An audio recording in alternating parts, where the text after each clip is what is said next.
हाँ भाई, क्या बातें समझ में आई इसमें तुम्हें?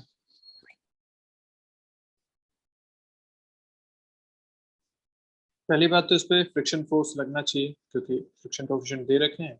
और रोल अगर करेगा तो फ्रिक्शन यहाँ पे एक्ट करेगा। तो चलिए भाई, फ्रिक्शन किधर एक्ट करेगा अगर इसमें बात करें तो अब इस पूरे ऑब्जेक्ट को इस तरफ खींच के ले जाना चाह रहे हो। जब इधर तरफ खींच रहे हो तो फ्रिक्शन ऑब्वियसली पीछे की तरफ एक्ट करना चाहिए।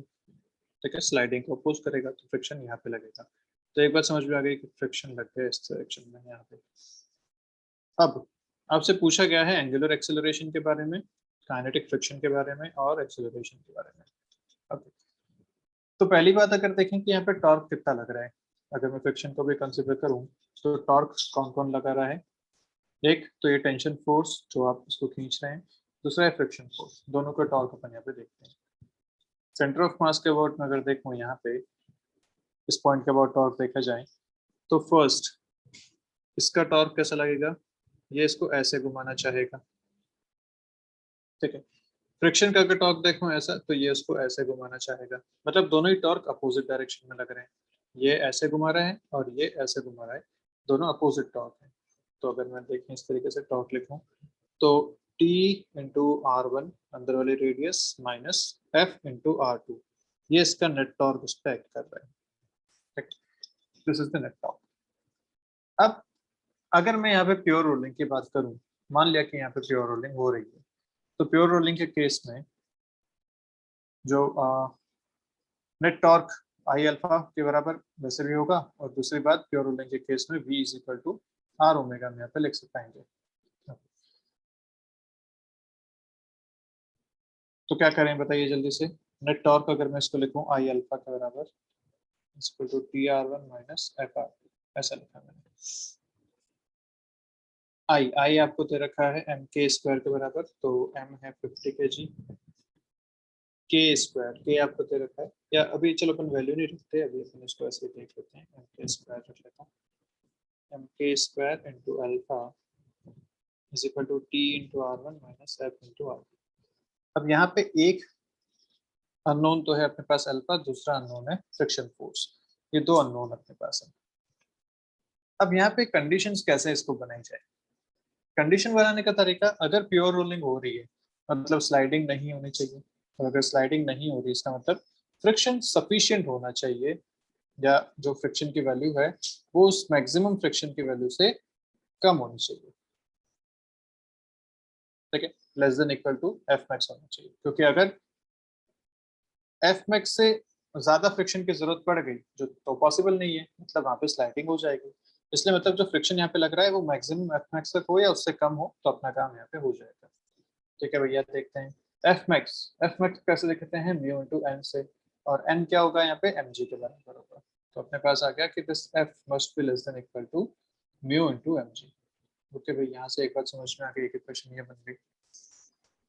अच्छा, म्यू कौन सा लेना है, स्टैटिक या काइनेटिक? तो क्योंकि स्लाइडिंग प्रिवेंट करनी है तो काइनेटिक की तो बात ही नहीं आती। स्लाइडिंग प्रिवेंट करना है मतलब स्टैटिक फ्रिक्शन अपने पे यहाँ पे लेना पड़ेगा। म्यू एस एम जी के बराबर, F should be less than equal to mu S M G. अब ये फ्रिक्शन अपन कहाँ से कंपेयर करें इसको। फ्रिक्शन कंपेयर करने का तरीका, आई गेस अपन यहाँ से अल्फा को एलिमिनेट एक बार करना पड़ेगा। ओके, तो मैं इसका एक्सेलरेशन देखता हूँ पहले। अल्फा और एक्सेलरेशन को अपन रिलेट कर सकते हैं।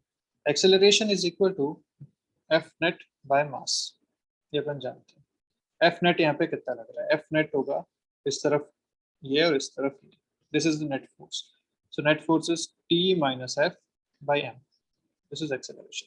और अगर मैं यहाँ प्योर रूलिंग कंसिडर कर रहा हूँ तो A should be equal to alpha R, ये भी अपने पास आना चाहिए।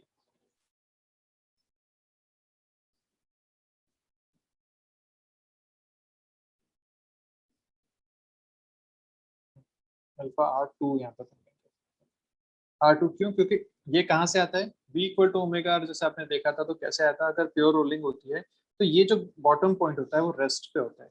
तो रेस्ट पे कब होगा, जब इधर इसका वेलोसिटी है और इस तरफ इसकी ओमेगा आर की वेलोसिटी आती थी, ये दोनों बराबर होती थी, तभी हम बोलते थे कि रेस्ट पे है। तो सिमिलरली ये रेडियस क्योंकि आर टू के बराबर है, तो अगर एक्सेलरेशन इस तरफ है अल्फा आर इसका इस तरफ आएगा आर टू, ये दोनों बराबर हो जाएंगे तो हम बोलेंगे कि इस पॉइंट का net acceleration is 0।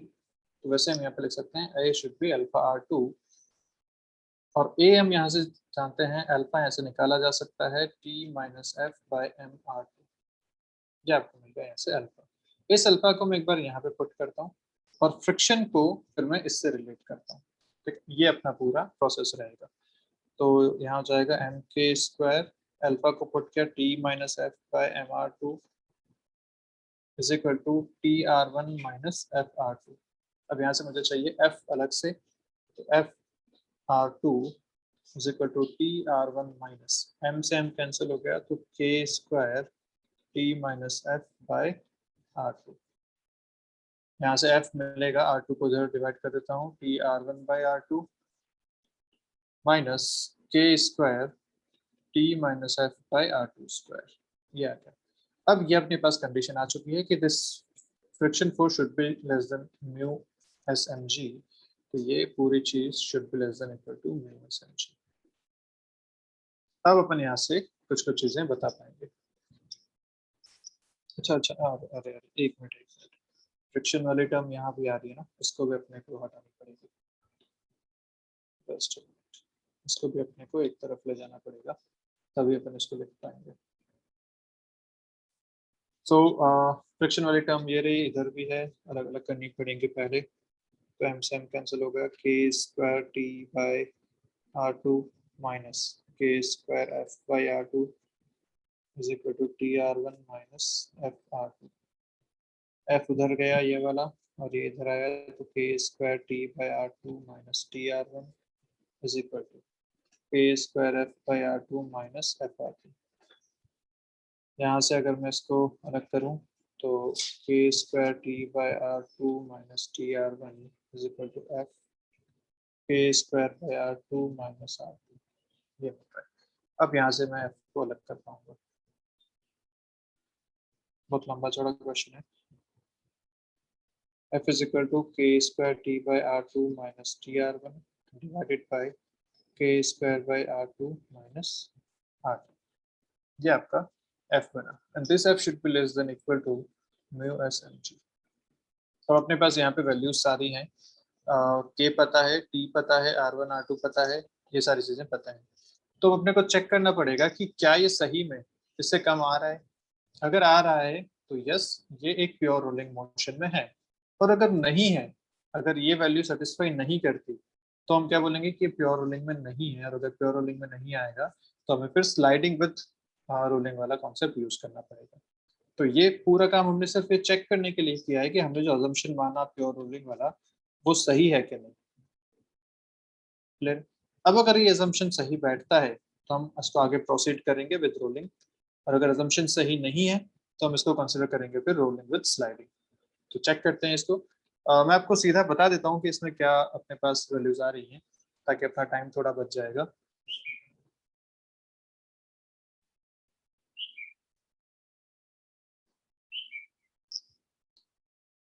Okay, so I guess यहाँ से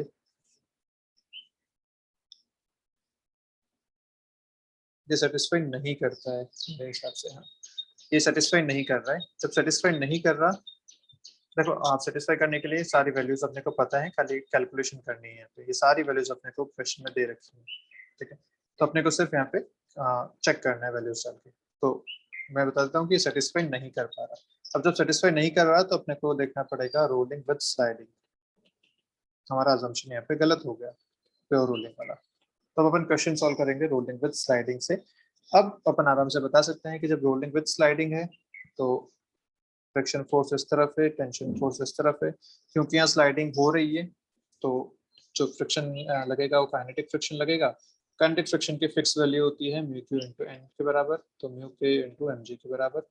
एक तो आपका यहाँ से आंसर आ जाएगा काइनेटिक फ्रिक्शन कितना होना चाहिए। तो सीधी सीधी वैल्यू म्यू के आपको दे रखा है आई गेस 0.08, मास दे रखा है 50 और ये हो गया 10। तो ये आपके पास आ गया 40 न्यूटन के बराबर। तो एफ के 40 न्यूटन आ गया। Kinetic friction is 40 Newton's. दूसरा आपसे पूछा है एंगुलर एक्सेलरेशन। एंगुलर एक्सेलरेशन कितना होगा और एक्सेलरेशन कितना होगा। तो सारी चीजें अपन इसको सॉल्व कर सकते हैं। एंगुलर एक्सेलरेशन के लिए फिर से वही सारी बातें हैं कि यहाँ पे टॉर्क देखना पड़ेगा, इसका टॉर्क। अब अपने को दोनों वैल्यूज भी पता है, ये दे रखी है, ये अपन कैलकुलेट कर चुके हैं, रेडियस पता है दोनों R1 R2।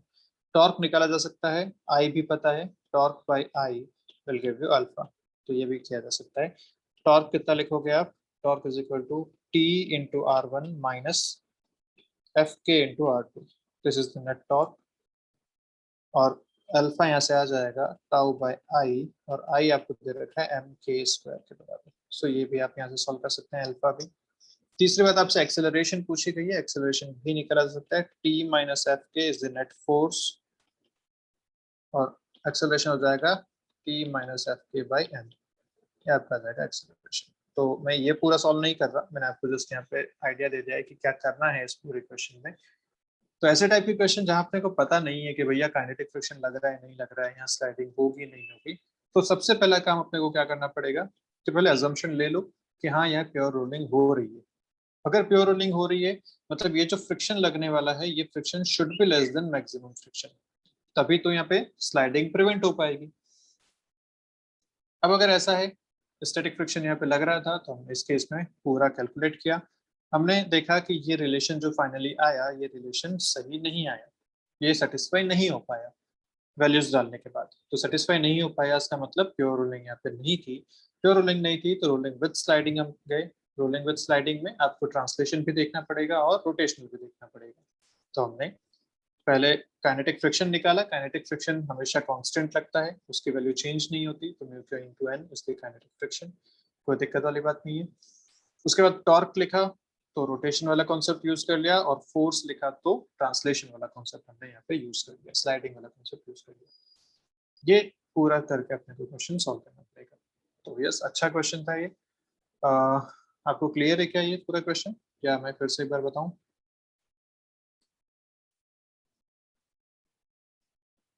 यस और नो, जल्दी से।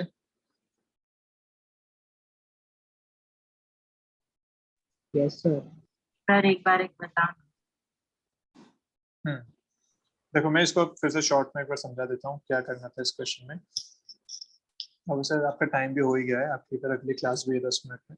चलो मैं जल्दी से खत्म करता हूँ इसे। क्वेश्चन ये था कि यहाँ एक सिलेंडर रखा है, कुछ फोर्स इस पे लग रहे हैं, और हमें बताना है कि भैया यहाँ पे एंगुलर एक्सेलरेशन, काइनेटिक फ्रिक्शन और एक्सेलरेशन वगैरह वगैरह कितना होगा। अब इस क्वेश्चन में हमें ये कंफर्म नहीं है, कहीं था वो भी नहीं है कि ये प्योर रोलिंग कर रहा है कि नहीं। तो हमें पहले ही चेक करना पड़ेगा कि क्या ये प्योर रोलिंग कर सकता है बाय द गिवन वैल्यूज, क्या इसके लिए पॉसिबल है प्योर रोलिंग करना। तो हमने पहले एक अजम्पशन लिया प्योर रोलिंग का। प्योर रोलिंग के अजम्पशन में हम क्या देखते हैं, तो प्योर रोलिंग का अजम्पशन क्या कहता है आपको कि ये जो चीजें हमने यूज की A equal to R alpha, this is pure rolling case. इसको यूज करके हमने पहले टॉर्क जो वैल्यू लिखी थी, टॉर्क की इक्वेशन लिखी थी, torque equal to I alpha किया। इसमें अल्फा की जगह मैंने यहाँ से वैल्यूज पुट करी। एक्सेलरेशन कहाँ से निकाला, तो नेट फोर्स से एक्सेलरेशन निकाला पहले, उस एक्सेलरेशन से अल्फा, उस अल्फा को मैंने यहाँ पे पुट किया। अब फ्रिक्शन को मैंने देखा, मुझे फ्रिक्शन चेक करना पड़ेगा। प्योर रोलिंग के केस में सिर्फ और सिर्फ यहाँ पे स्टैटिक फ्रिक्शन एक्ट करता है, प्योर रोलिंग के केस में फ्रिक्शन इज ऑलवेज स्टैटिक। तो अगर यहाँ जो फ्रिक्शन लग रहा है वो स्टैटिक है, इसका मतलब वो मैक्सिमम फ्रिक्शन से बराबर या कम ही हो सकता है, उससे ज्यादा नहीं हो सकता। तो मैंने ये कंडीशन चेक करी। कैसे चेक करी, तो जो मेरे पास इस इक्वेशन बनी थी, इस इक्वेशन से मैंने पहले फ्रिक्शन की पूरी टर्म अलग करी, उस टर्म को मैंने कंपेयर किया म्यू एस एम जी से। अगर वो उससे कम या इक्वल आती तो कोई दिक्कत नहीं थी, मेरा अजम्पशन सही होता। लेकिन ऐसा हुआ नहीं, सारी वैल्यूज जानने के बाद ऐसा नहीं हुआ। ये जो रिलेशन था वो सही नहीं है, इसका मतलब मेरा अजम्पशन गलत था, यहाँ पे प्योर रोलिंग नहीं होती। और जब प्योर रोलिंग नहीं हो रही इसका मतलब यहाँ पे रोलिंग विद स्लाइडिंग होगी। रोलिंग विद स्लाइडिंग के केस में आपको रोलिंग अलग से देखनी होती है, मतलब रोटेशन अलग से देख लो, और यहाँ पे आप ट्रांसलेशन अलग से देख लो। तो रोटेशन जब देखा तो टॉर्क और अल्फा से अपने रिलेशन देख लिया, जब ट्रांसलेशन देखा तो अपने फोर्स और एक्सेलरेशन का रिलेशन देख लिया। और यहाँ पे क्योंकि अपने को समझ में आ गया कि प्योर रोलिंग नहीं है, स्लाइडिंग हो रही है, जब स्लाइडिंग होगी तो काइनेटिक फ्रिक्शन एक्ट करेगा। तो काइनेटिक फ्रिक्शन को हमने कांस्टेंट वैल्यू होती है, आराम से कैलकुलेट कर लिया म्यू इनटू एन से। इस तरीके से आप इस पूरे क्वेश्चन को सॉल्व करेंगे। So yes, it was a good question, और आई गेस आपको समझ में आया होगा। Yes no? Yes, sir. Yes sir, समझ में आया। Yes, sir. ठीक है, ठीक है। तो चलिए आपकी अगली क्लास का टाइम हो ही गया है, 10:15 पे है, तो मिलते हैं फिर नेक्स्ट क्लास में। अपना एक जो अभी डाउट क्लास बच रही है वो अपन फ्राइडे को फिर साथ ही रख लेंगे। और अब आपको कौन सा चाहिए? ट्यूसडे को मैं आपको फिर से शेयर करूंगा एक असाइनमेंट, तो अब 11th पे करूंगा। किससे करूं? रोटेशन से ही कर दूं क्या एक? Okay sir. ठीक है, तो रोटेशन वाला असाइनमेंट शेयर कर दूंगा आप लोगों के साथ। बहुत बेसिक है, बोर्ड लेवल पे या नीट और जेई में जो इस बार का सोचा है मैंने, उस टाइप के क्वेश्चन ही उसमें है। सो आप उसको अच्छे से प्रैक्टिस करो, मेरे हिसाब से आपका काम उसमें हो जाना चाहिए। वेव्स का भी कर दूं? वेव्स का भी कर दूंगा, तो जो अलग से वेव्स का कर दूंगा मैं, कॉमन सभी को भी रोटेशन कर दूंगा। चलिए ठीक है, Okay, तो sir. मिलते हैं नेक्स्ट क्लास में। बाय बाय, तब तक के लिए ध्यान रखना अपना सभी लोग। Bye. Bye, sir. Bye, sir. Bye bye.